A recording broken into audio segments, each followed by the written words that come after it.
time. But to me, diversity is something you can kind of observe, and you know, there are the superficial things that you can see on the outside, you know, race, gender. You know, from a definition standpoint, that's probably what I'd point to. I think, yeah, I'll keep it at that. I actually hate using the word diversity because when I come in to talk to people about diversity, especially people who I guess don't identify as diverse, it's kind of like an eye roll. I just wrote something recently about how I think America is experiencing like diversity fatigue, where people are tired of talking about diversity and inclusion, and when you come in and say, oh, I'm gonna do a diversity workshop, people already have their own ideas and their minds of what that is actually going to entail, and I think that that causes sometimes some resistance. So I don't really like using the word diversity, but I guess my definition would be making every single person in the workplace feel included and feel a sense of belonging. So whatever groups you identify as, I think that as long as everyone in the workplace feels that, that to me is what diversity actually is. Diversity for me, considering that I grew up in Brentwood, Long Island, and just for an example, for me it's just by variety, and probably the first thing that comes to mind is culturally, and different ethnicities. I came from a graduating class of 42 different ethnicities that were represented. So when I went out in the world and had to get a real job, that's what I expected to see, and obviously depending on which, you know, in the area of finance, that's not what was reflected always. So yes, that's what diversity would ideally look like for me.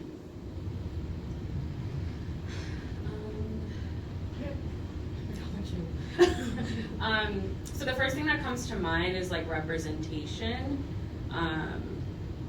and yeah, I'm really stuck on representation right now because I think there's a misuse of diversity in the workplace. So I'll just like tie this to corporate, but it feels like diversity is not just putting a non-white person in an office, but not giving them the tools to feel welcome, or not educating the rest of your staff on how to be culturally accepting in an office and not ignorant.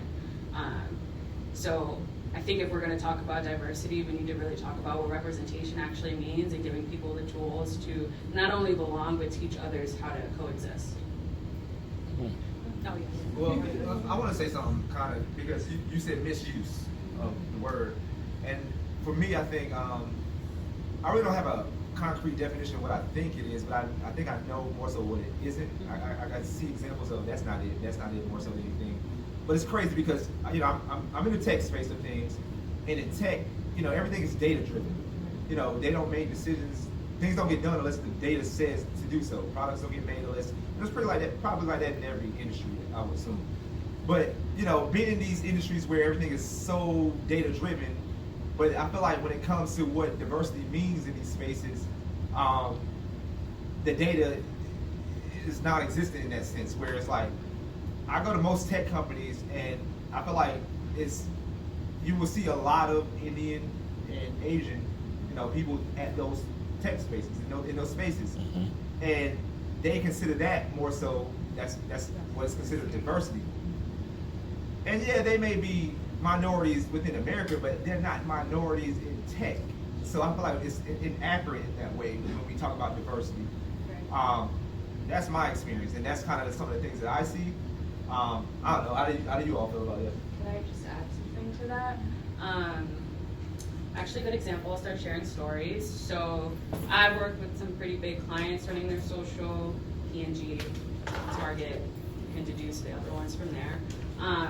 Data is extremely important for digital, not just tech or finance, but I find that those bigger companies decide if the data is important to them, because the data always tells you that they should be speaking to people who look like me and us, and they refuse to ignore it. So for me, it's actually interesting because in social media, I'm very close to the user and I only use data to determine what you want to see. So if the data is telling me that you're attracted to this type of interest or you watch this type of show and you're this group of people, it makes sense to me that we would market to you in the way that you want to be marketed to. But if the bigger company decides that they want to reach Sally Joe in Texas, but Sally's not caring and not paying attention, they're still marketing her, wasting dollars. Meanwhile, the rest of us over here who actually want to use the product are being sidetracked. So I don't even know if it's a matter of like data doesn't exist. It's just like, do you want to acknowledge it or just do you want to ignore it? And if we're going to talk about data, like all data is relevant. So I don't know why we're picking and choosing what matters. So, before I prepared for this panel, one thing, and little background, I'm also an attorney, so I look at everything with skepticism before I make and formulate an opinion about something. And what I ask myself is, yes, in the tech space, maybe there's not the type of diversity that you would expect to see, but what I then asked myself was, how many people that look like me are actually getting degrees in this particular area? And what that led me to was one particular study from the, I had to grab my paper for this because I couldn't remember off the top of the dome. But it was from the American Physical Society, a 2017 study that said for African Americans specifically, 4% actually graduated with an engineering degree. And so for me, what that said was like, yes, we do need more diversity, but is the pool of applicants limited? And I think what's speaking to progression in that area are now the STEM programs that I see that they're trying to have in some of the communities that aren't necessarily a large population of the tech world. That's just my opinion.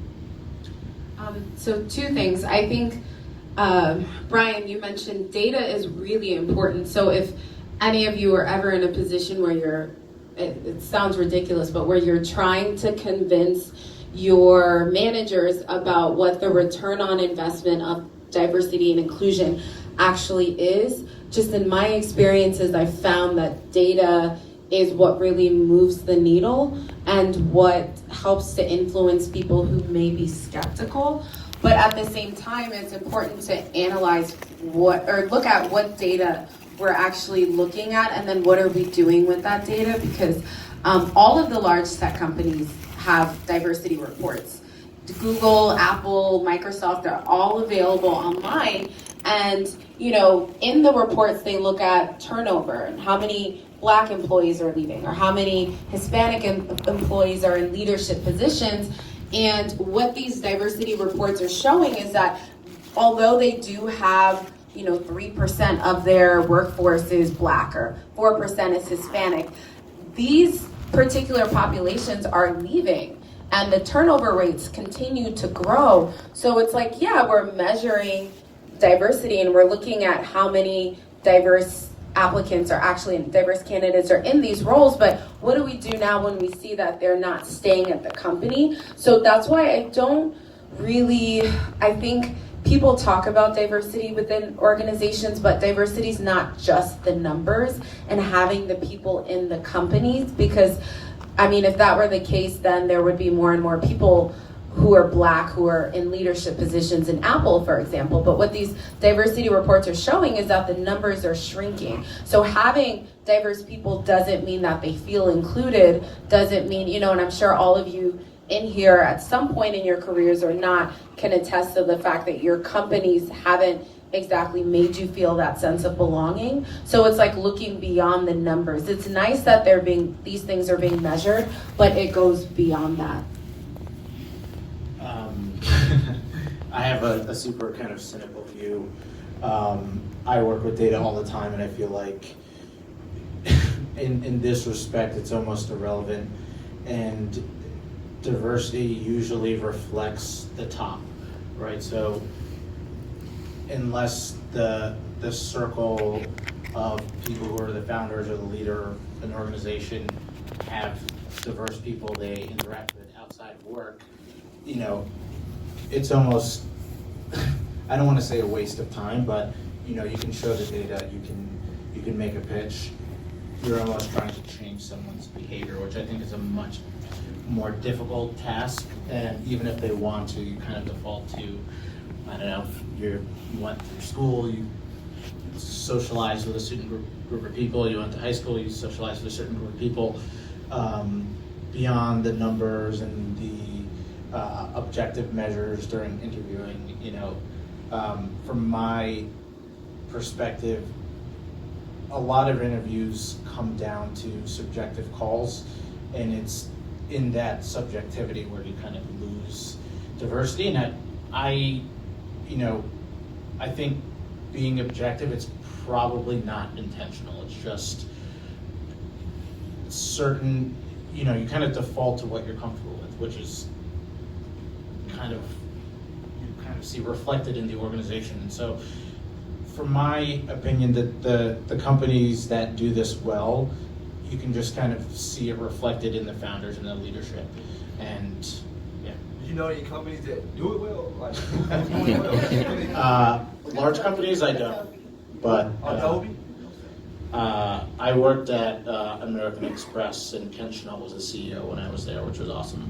I'm not sure how diverse American Express, you know, as an organization was, but another thing I also kind of struggle with is, as an employee or a manager or a leader of some sort, especially if you're working in an environment that's super high pressured. To me, like, diversity was something that I never even thought of because I just had a million other things to worry about. And it didn't impact how diverse my team was, but I think it's just a function of kind of who I was. But yeah. I don't know. I kind of got another question because you keep saying good stuff. But you said diversity wasn't something you really thought about. Yeah, I don't know. I can see that too, because once you're in the company, you're in it. Yeah. But now you're thinking the next step of that, the other side of that coin is inclusion. So it's like, you know, at that point, are you thinking about inclusion? And, you know, those are the type of situations that come up now. It's like, I'm here, but shit is not cater to my culture and to the way I do things. I don't know. So Only in the sense that when things aren't working well, then that's when issues of inclusion, at least in my opinion, become really obvious, right? So if you have high turnover, regardless of what the racial makeup of that person is, you have a turnover problem, right? So for the past 6 years, I've been in smaller organizations, and when there's 20 people in a company, if you have high turnover, there's some serious things going wrong. So I think I'm probably not as qualified to make some of these statements, given the size of organizations I've worked at lately. But when I was working at much larger organizations, it really felt like it kind of trickles down from the top. And if it's not important to the person who's in charge of hiring, or they don't care about it, like, it just doesn't matter, kind of. So you brought up a good point that I wanted to ask is, you said it really boils back down to behavior change. So how do you actually, I guess that's like the $1 million question, is how do you change people's behaviors? Because that's ultimately, when you're telling your manager you don't feel included, and your manager starts doing all of these different initiatives, is this actually changing people's behaviors, or how do you do that? I know it's a very complicated question. I just wanted to know what you guys thought. So there are probably a number of different avenues that employers can take to make you feel included. But I think taking a step back, the first thing is intent.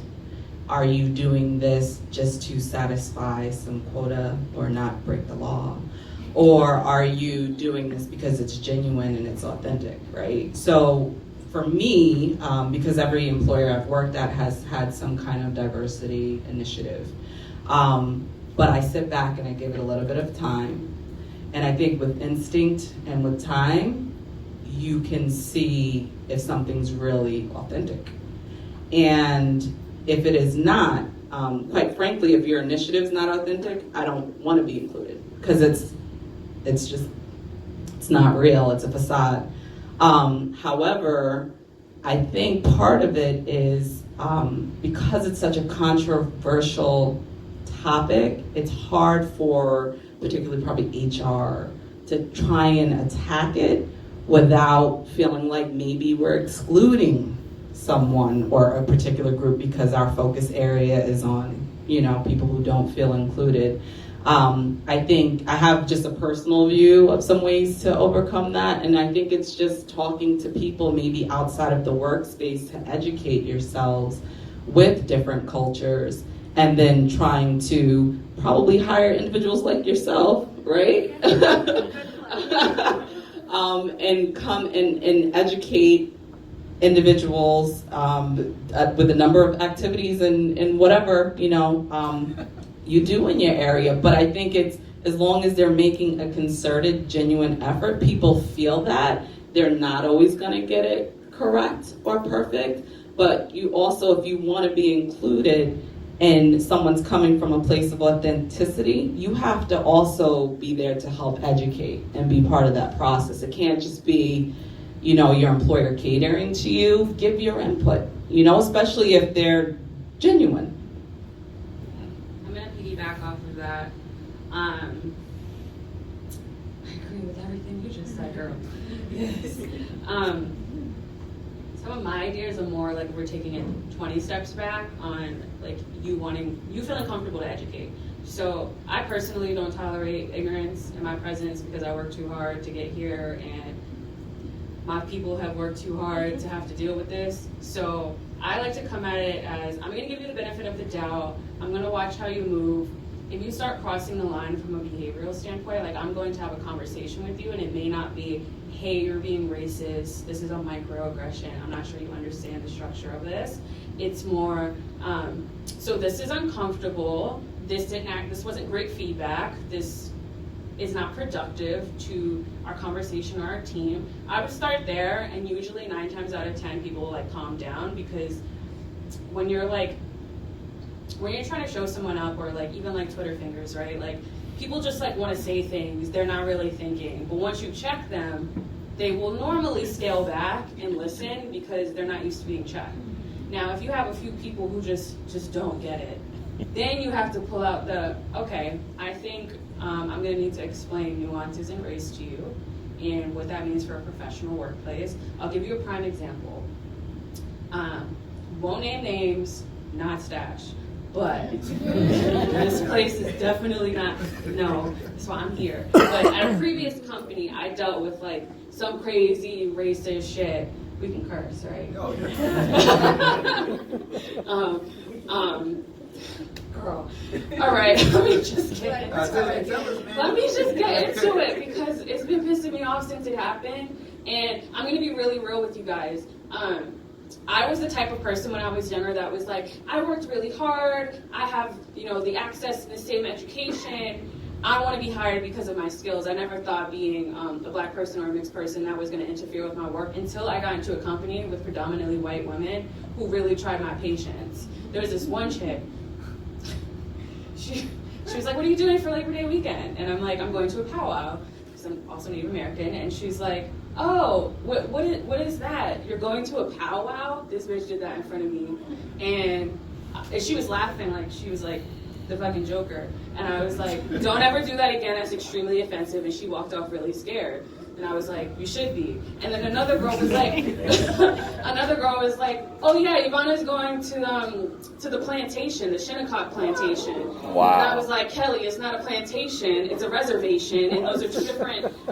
And she was just so excited because she was like, I remember the name Shinnecock. And I'm like, yeah, but you call it a plantation. Why am I just visiting plantations on the weekend? And I'm like, the fact that you don't have a filter and you don't acknowledge my color, the one time I need you to acknowledge my color and scale it back, you don't. So you say stupid things to me. And with the Native American comment, I really truly believe that girl just like did not, she thought we were different. Like, oh, if you're black, you can't rock with the natives, not knowing that I'm all of it. And you're like offending me, but somehow we're supposed to be friends. I took that to HR. HR was absolutely useless. And this is where we go back to, if it's not working top up, it's not gonna work. Because I went to HR and they said, we're gonna do a diversity training. They sent some janky little quiz that took 10 minutes, and it was all about sexual abuse and assault and verbal shit, which has nothing to do with racism. And I'm like, well, what is this gonna do? This isn't educating the whites here who don't know how to have a conversation. And unfortunately I left, but fortunately I made it to Stash. So if a place is irritating me to the point where like I can't physically see you or I want to punch you in the face, like I'm not working there. And I don't care. Like if I don't have a job, I don't have a job. Like my integrity is too important. I worked way too hard for you to be disrespecting me. And if you would have come for me, I have all of this proof and I do not have a problem showing it. So I say that to say that I have a lot of friends who would say that that's hard for them to do. And I think being people of color, we're put in a position where we have to be very careful in what we say and politic a little bit. And I understand in some industries that's necessary, but that's never really been my MO. You politic enough to watch how people move, but you also need to check them because politicking to please them is only slowing you down. And I'm not here for the slow movements. I don't know about y'all. Okay. That's right. Thanks, guys. No, I understand. Oh, did anyone else? I was taking it. So, Rachel, you mentioned like intent with inclusion, and I just wanted to find out from you and like everyone else, like what does inclusion look like? Like what can a company do well with inclusion?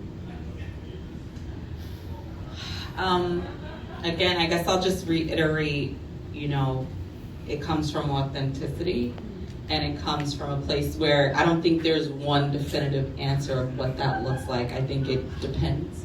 It depends on what's lacking, perhaps. It depends on first, for your company, defining what they think diversity is, and then maybe having a conversation with everybody really in the company. It shouldn't really be excluding anyone, right? So, and asking for input, for instance, putting out a survey, what does diversity mean to you if people don't want to have this in an open forum? And by making it anonymous, because we know like people like to feel more comfortable when things are anonymous, you can get a general census of maybe your efforts may actually be making people feel excluded or compartmentalized and defined in your interpretation of what diversity is. So I think the biggest thing for me and the effort from a company would be educating themselves and asking everyone, asking your staff, even if it's a predominantly Caucasian, workplace, you should also be asking them, because that could be some telling information, if you have employees who maybe need some training on how to deal with or handle or act, appropriately with those who don't look like them. And that's across the board. That's not just Caucasians. That's culture to any culture, so. Yeah, I think you said something really important is just like asking. A lot of times companies assume they know what the best initiatives are for their diverse employees, and it's a matter of asking. You don't always know. And then I think a lot of companies see like what this place is doing and what that place is doing, and they're like, okay, we're gonna do the same. We're gonna start doing, and it's like, you have to first like diagnose what the issue in your company is, because what Sephora is doing might not be the best thing for your particular company. And a lot of times companies will hit me up and say, oh, we want you to do this workshop. And I'm like, yeah, I'll do the workshop, but you gotta understand that this isn't gonna produce I'm just always real with them. I'm like, this is not gonna produce long-term changes if it's like a one-time 1 hour, 2 hour, 3 hour workshop. I'll take the money and I'll do the workshop, but like you have to understand that there has to be other things that you're doing to really foster that sense of inclusion. And I think that's where companies sort of get it wrong, is they're like, we're gonna, and sorry, Sephora and Starbucks are like the best examples I can think of. Is like, we're gonna close our shop for 2 hours or for 5 hours and do unconscious bias training. And it's like, okay, and then what? It's like, well, we did it, and I mean, I don't know the intent. I think the intent is like, hey, we got in trouble and now we have to show the public we're doing something. But I think it has to go beyond that. You have to ask the employees, like, what do you want? What will make you feel a sense of inclusion, and then actually doing it? Because I have a really good friend who works at a very well-known consulting company. And she said that her company has like a diversity referral system where the diverse candidates can refer their friends, because the idea is like, if you're a female engineer, for example, you probably know other female engineers. And what pisses her off is that they've never hired anybody from this system. And she's been at the company for 3 years now.